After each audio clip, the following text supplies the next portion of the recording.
Hi guys, it's Rachel at WTI and I want to show you a really fun glue from my craft collection. So this is the Elmer's Glow in the Dark glue. This is a blue color.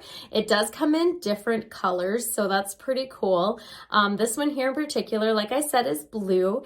It's really fun. It says it's great for slime, it's washable, it's safe, it is also non-toxic. So that is one of the bonuses because I do like to do a lot of crafts with my daughter.